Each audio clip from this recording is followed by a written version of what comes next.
नमस्कार, मैं हूं मिलिंद खांडेकर और आप देख रहे हैं न्यूज़ तक। न्यूज़ तक का विशेष कार्यक्रम लोकसभा चुनाव को लेकर हम रोज़ लेकर आ रहे हैं देश किसका। इसमें हम देश की बड़ी चुनावी खबर पर चर्चा कर रहे हैं। आज हम बात करेंगे उड़ीसा के बारे में।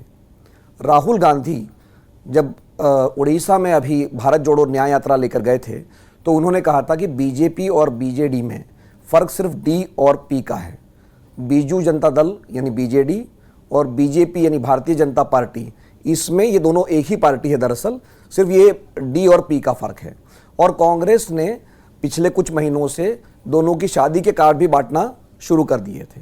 उनका ये तर्क था कि इनका गठबंधन हो गया है, उनकी शादी होने जा रही है। लेकिन दोनों ही पार्टियों ने, मतलब बीजेडी ने और बीजेपी, दोनों ने ही इसका ज़ोरदार खंडन कर दिया कि हम शादी नहीं कर रहे हैं, हम राजनीतिक कोई गठबंधन नहीं करना चाह रहे हैं। लेकिन कल से ये खबर फिर से तेज़ हो गई है कि बीजेडी और बीजेपी लोकसभा और विधानसभा का चुनाव मिलकर साथ में लड़ेगी। इसका क्या कारण है? इसका कारण ये है कि कल बीजू जनता दल की तरफ से कल रात को एक प्रेस विज्ञप्ति जारी की गई। इस विज्ञप्ति में ये कहा गया कि 2036 में उड़ीसा जो राज्य है उसके 100 साल पूरे हो रहे हैं। तो जब 100 साल पूरे हो रहे हैं तो बीजू जनता दल या मुख्यमंत्री नवीन पटनायक, इनकी मंशा है कि कोई बड़े लक्ष्य को पूरा किया जाए और इन लक्ष्यों की पूर्ति के लिए जो भी ज़रूरी कदम होंगे वो उठाए जाए।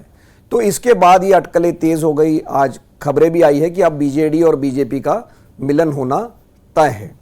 इस बारे में बातचीत करने के लिए मेरे साथ जुड़ रहे हैं विजय विद्रोही जी, जो कि वरिष्ठ पत्रकार हैं। विजय जी देश की राजनीति पर गहरी नज़र रखते हैं। विजय जी, ये बताइए कि नवीन पटनायक या बीजू जनता दल पिछले लगभग 15 सालों से न कांग्रेस के साथ है न बीजेपी के साथ में है और विधानसभा भी जीत रहा है चुनाव, लोकसभा चुनाव भी जीत रहा है। तो इस बार ऐसी क्या आन पड़ी कि उनको बीजेपी से हाथ मिलाना पड़ने की जो खबरें आ रही है? जब तक औपचारिक ऐलान नहीं हुआ, लेकिन लग रहा है कि ये गठबंधन हो जाएगा। देखिए, एक इशारा तो आपने कर ही दिया खुद ही कि 2036 में 100 साल पूरे हो रहे हैं, तो नवीन पटनायक चाह रहे हैं कि कुछ बड़ा ऐलान हो जाए। दूसरा, वो चामलिंग का हो सकता है निजी महत्वाकांक्षा हो रिकॉर्ड तोड़ने की, 24 साल लगातार शासन करने की। तीसरी वजह, नवीन पटनायक इस तरह के आदमी हैं कि वो केंद्र से कभी रार नहीं मोल लेना चाहते। उड़ीसा की जनता के लिए जितना पैसा मिलता रहे केंद्र के साथ मिल बैठ कर वो होता रहे। अश्विनी वैष्णव आप जानते हैं, उनको उन्होंने राज्यसभा में अपने समर्थकों के जरिए भिजवाया था। फिर राज्यसभा के अंदर बीजेपी को जब जब जरूरत पड़ी, चाहे धारा 370 हो, चाहे दिल्ली सरकार का शिकंजा कसने की जरूरत हो, तमाम ऐसे विवादास्पद मुद्दों पर उन्होंने बढ़ चढ़कर साथ दिया है। और अभी आपने जैसे बात की राहुल गांधी की, डी और पी का अंतर है, तो डीपी चेंज कर रहे हैं। मुझे लगता है दोनों पॉलिटिकल पार्टियां अपना जो व्हाट्सएप पर डीपी होती है, डीपी चेंज करके दोनों के चेहरे शायद एक साथ नजर आए। आपने ये बात सही की, कहा कि नवीन पटनायक को कोई ऐसी पॉलिटिकल मजबूरी तो उस रूप में दिखती नहीं है कि वो एंटी इनकम्बेंसी का शिकार हो जाएंगे। जब से वो अलग हुए हैं तब से वो और मजबूत ही होते गए हैं। 147 की विधानसभा में एक बार भी वो 100 से नीचे नहीं आए। 2009 में जब पहली बार अलग हुए तो 103 आई। फिर 2014 में अगले चुनाव में 117 आई, पिछले चुनाव में 112 आई। उससे पहले जब बीजेपी के साथ थे तो भी ज्यादा सीटें उनके खाते में आती रही हैं।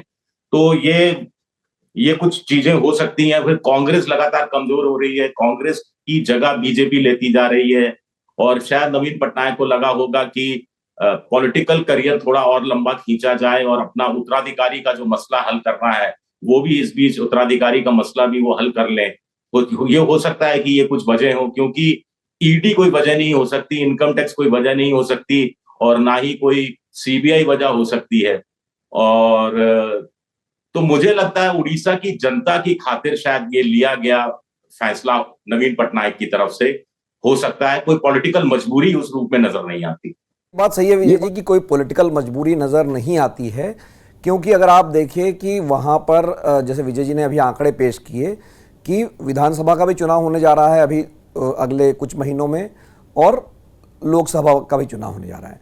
तो दर्शकों को मैं ये बता दूं कि 2009 तक बीजेपी और बीजेडी का एक अलायंस था, गठबंधन था। ये पुराना गठबंधन था, 1998 से ये चला आ रहा था। तो ये गठबंधन नवीन पटनायक ने 2009 के चुनाव से पहले तोड़ दिया था, क्योंकि वहाँ पर कंधमाल में दंगे हुए थे और ईसाइयों के साथ संघर्ष हुआ था, हिंदुओं के बीच में और ईसाइयों के बीच में। तो लेकिन बीजेपी से संबंध तोड़ने के बाद भी नवीन पटनायक मजबूत होते चले गए। 2009 में भी उन्होंने कांग्रेस से हाथ नहीं मिलाया, 2014 में भी बीजेपी से हाथ नहीं मिलाया, 2019 में भी नहीं मिलाया। तो अब जब ये 2024 में बीजेपी से हाथ मिलाने की बात आ रही है विजय जी, तो कहीं ना कहीं ये लगता है कि नवीन पटनायक चूंकि अपना उत्तराधिकारी भी तलाश रहे हैं, तो इसलिए शायद वो अपना कम से कम अपना राज्य वो मजबूत कर लेना चाहते हैं, क्योंकि केंद्र में उनकी रुचि तो है नहीं, ये बात साफ है। लेकिन जब तक वो अपना घर ठीक ना कर लें तब तक वो चाहते हैं कि मुझे कम से कम उड़ीसा में कोई चैलेंज ना मिले अगले 5 साल तक के लिए एक। और वो 2000 से मुख्यमंत्री, मतलब पिछले 24 सालों से वो मुख्यमंत्री है, तो वो और 5 साल का उनको टर्म बिना किसी झंझट के मिलने की उम्मीद लग रही होगी। इच्छा नहीं है कोई दूसरे राज्य के अंदर बीजू जनता दल का विस्तार हो, उनकी कोई इच्छा नहीं है। नेशनल पार्टी बन जाए, कोई इच्छा नहीं है। प्रधानमंत्री पद के दावेदार नहीं है। तो वो सिर्फ उड़ीसा की जनता, उड़ीसा के लोगों तक सीमित रखना चाहते हैं और उनको कोई पॉलिटिकल चैलेंज भी नहीं मिला है। उनके लिए पॉलिटिकल चैलेंज एक बीजेपी धीरे धीरे होती हुई दिख रही है, लेकिन उसमें भी काफी टाइम लगेगा बीजेपी को अगर वो पॉलिटिकल चैलेंज करती है।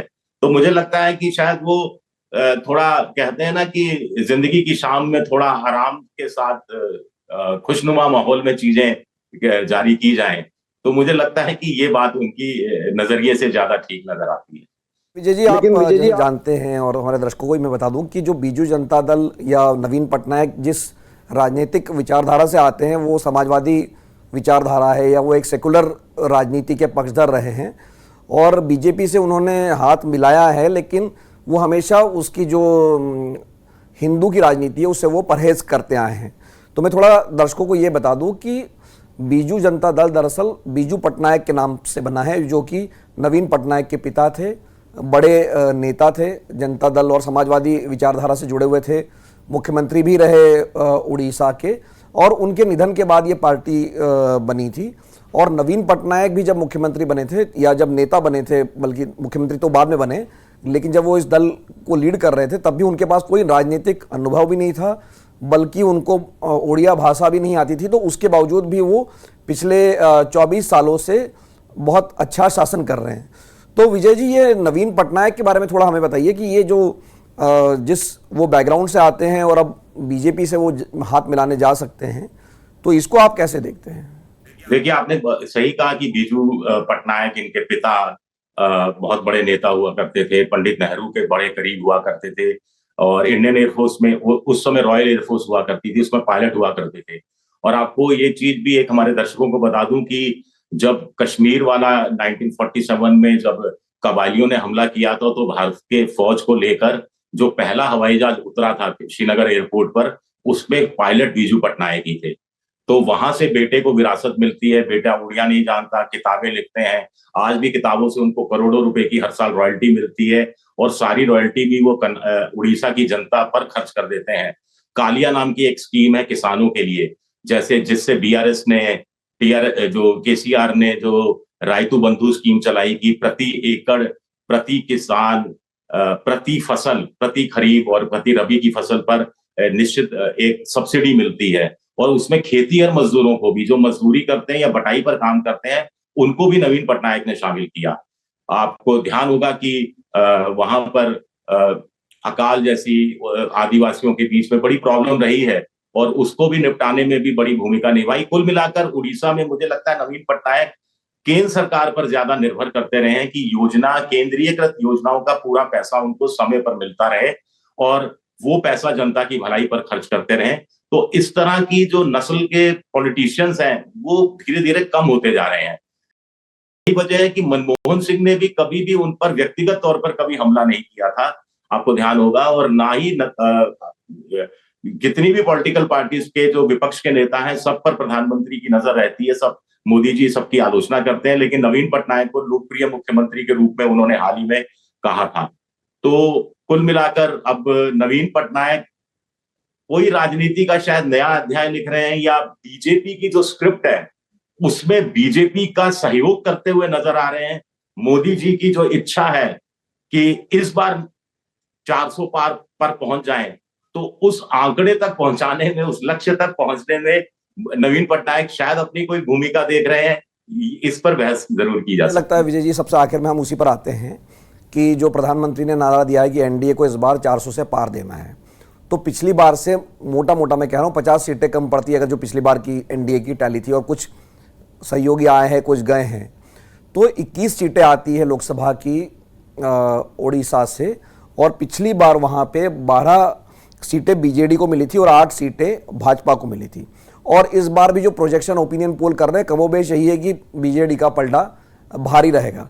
तो मुझे लगता है कि विजय जी, जहाँ तक बीजेडी को भी अपने साथ लेने की बात है, क्योंकि बीजेपी यहाँ पर अपनी एक जगह बना रही है, और अगर बीजेडी मान के साथ वो जा रही है तो कहीं ना कहीं वो राज्य पर भी अपना जो दावा है वो छोड़ रही है एक तरह से। मतलब जो बीजेपी कभी अपने दम पर भी उड़ीसा में सरकार बनाने की क्षमता रखती है, वो दावा एक तरह से बीजेपी ने टैक्टिकली अभी पीछे ले लिया है अपने। अगर ये अलायंस होता है तो इसका मतलब होगा कि अभी वो उसको केंद्र में ज़्यादा रुचि है। तो मुझे लगता है कि ये जो कदम है ये कहीं 400 के पार या जाने के लिए ही उठाया जा रहा है बीजेपी की तरफ से। मिलिंद जी, ये जिस चश्मे से आप देखना चाहे उस चश्मे से इस खबर को देखा जा सकता है। कहने को कुछ लोग कहते हैं कि बीजेपी को 272 के लाले पड़े हुए हैं, तो ये 21 सीटें एनडीए के झोले में आ जाएंगी अगर ये गठबंधन हो जाता है, मोटे तौर पर माना जा रहा है, तो बीजेपी को 272 पार करने में आसानी होगी। कुछ लोगों का कहना है कि 400 का जो मिशन रखा है, टारगेट रखा है, उसमें ये इन 21 सीटों का योगदान होगा। लेकिन बीजेपी इससे आगे किस भी सोच रही है। एक तो वो राज्य विधानसभा में चली जाएगी, उसका हिस्सेदारी हो जाएगी, एनडीए की एक जगह राज्य में सरकार हो जाएगी, फिर संगठन को मजबूत करने का मौका मिलेगा, उनके मंत्री होंगे बीजेपी के, तो प्रशासन और उस पर भी थोड़ा सा हस्तक्षेप करने का ज्यादा मौका मिलेगा। और बीजेपी की आप जानते हैं कि स्थिति कि वो क्षेत्रीय पार्टी के साथ समझौता करते हैं, छोटे भाई के रूप में आते हैं, फिर बड़े भाई की भूमिका में आ जाते हैं और फिर उस मूल पार्टी को खत्म करने की कोशिश करते हैं, जैसा हमने शिवसेना के साथ देखा, जैसा हमने राजस्थान में भैरव सिंह के टाइम जनता दल को खत्म किया गया था, वो चीजें देखी।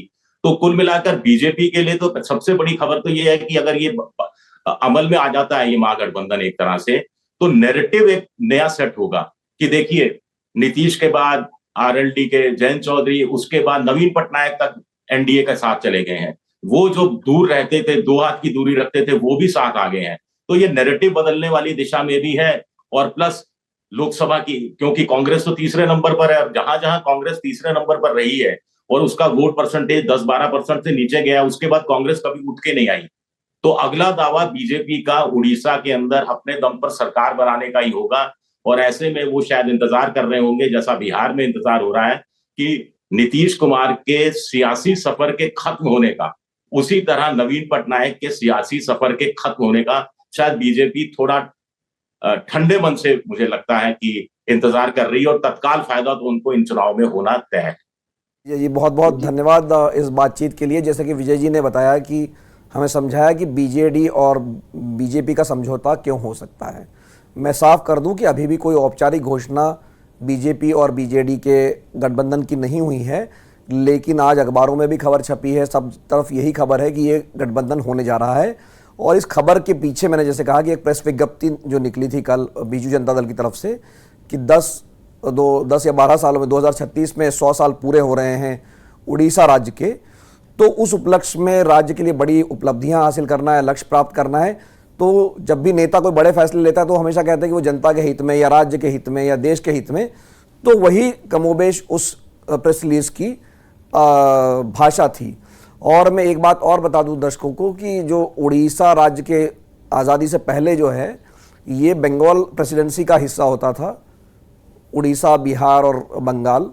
फिर बिहार और उड़ीसा को एक अलग राज्य बनाया गया था, और 1936 में जाकर उड़ीसा को एक अलग राज्य का दर्जा दिया गया था, और नेचुरली जब देश आज़ाद हुआ तो एक अलग राज्य बना।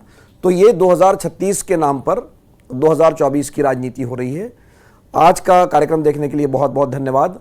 अगर आपके कोई सवाल है तो वो हमें कमेंट बॉक्स में दीजिए, हम उस पर कल जवाब देने की कोशिश करेंगे। नमस्कार।